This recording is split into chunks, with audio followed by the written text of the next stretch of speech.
Si vous aimez mes vidéos, abonnez-vous et mettez un pouce bleu. Et si le cœur vous en dit, faites un tour par ma page Tipeee pour me soutenir.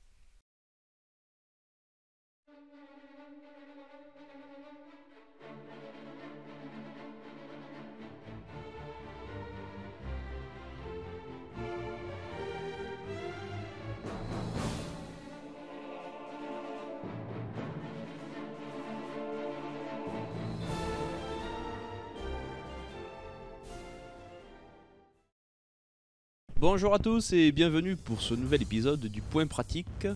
Aujourd'hui, je vous propose de travailler sur la leçon numéro 11 de Julien Félix Delaunay. Alors pour le coup, il y aura deux versions sur cette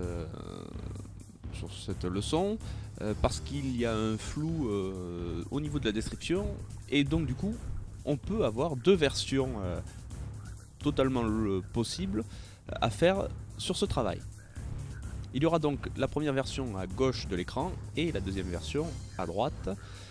Je tiens à noter que je fais une petite erreur sur la première version en toute fin d'enchaînement, mais cela ne joue absolument pas sur l'intégrité du mouvement. Ça ne détruit pas la crédibilité de la leçon. Je vous laisse donc découvrir cette 11e leçon de Julien Félix Delaunay.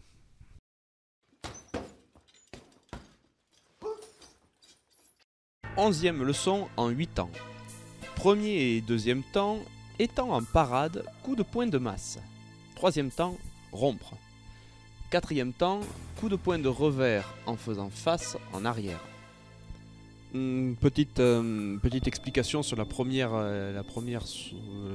variante que l'on peut voir, donc sur ce coup de poing retourné, où dans la première version à gauche, je romps en changeant de garde, et donc le coup de poing de revers sera fait du bras gauche.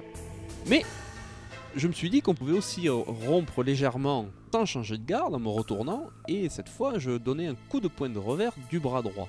Ça entraînait deux petits changements plus tard pour la suite de l'enchaînement, que vous verrez incessamment sous peu. Cinquième temps, coup de pied de pointe en élevant la jambe le plus haut possible en avant. Et c'est ainsi qu'arrive donc le découlement des changements par rapport au fait de frapper le coup de poing de revers avec le bras gauche après avoir fait un changement de garde en rompant, ou en rompant très légèrement en gardant la même garde et en ayant fait un coup de poing de revers de la main droite. C'est que sur le coup de pied direct, le coup de pied de pointe, on le fait de la même jambe, mais on ne le fait pas à partir de la même garde. Et en fait ça change un petit peu la donne au niveau des sensations. C'est que lorsque dans la version 1 à gauche l'on frappe avec la jambe gauche, donc, mais celle-ci elle est devant, donc du coup cela demande beaucoup plus d'impulsion pour armer et envoyer le coup de pied de pointe, surtout que Delaunay demande de le faire le plus haut possible, et ça demande quand même pas mal de ressources. Alors que dans la version numéro 2, la frappe se fait toujours de la jambe gauche, mais celle-ci est placée en arrière, et en fait on a beaucoup plus d'élan et beaucoup plus de prise de vitesse, et donc il est quand même beaucoup plus facile d'envoyer la jambe haut. Fondamentalement c'est la même frappe, mais pour la faire, cela ne demande pas les mêmes capacités. C'est donc ici où on peut avoir donc deux versions qui découlent en fait de base du premier mouvement de retournement ou pas, pour faire le coup de poing retourné derrière soi. Sixième temps, coup de pied brisé en arrière. Septième temps, porter le pied droit vers la droite à 50 cm en faisant face de ce côté. Huitième temps, faire un sursaut et tomber en garde. Continuer le mouvement sur les trois autres faces. Et enfin la dernière petite variante où sur la version 1 je repose la jambe devant moi et donc je me place en garde à droite. Et la deuxième où je fais un petit quart de tour pour me placer à droite. Alors normalement ce serait la deuxième version qui serait la bonne, mais elle n'est pas si évidente que ça à faire au final. On peut être soumis à des déséquilibres ou à des problèmes de remise en garde, alors que sur la version du haut elle est un peu plus simple et un peu plus naturelle aussi.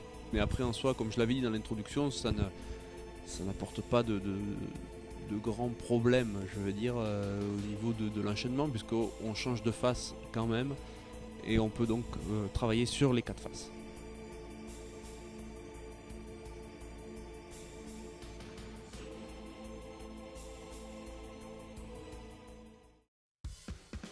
C'est la fin de cet épisode, j'espère que vous aurez apprécié cette confrontation de versions, suite au final à une imprécision de l'auteur dans son enchaînement.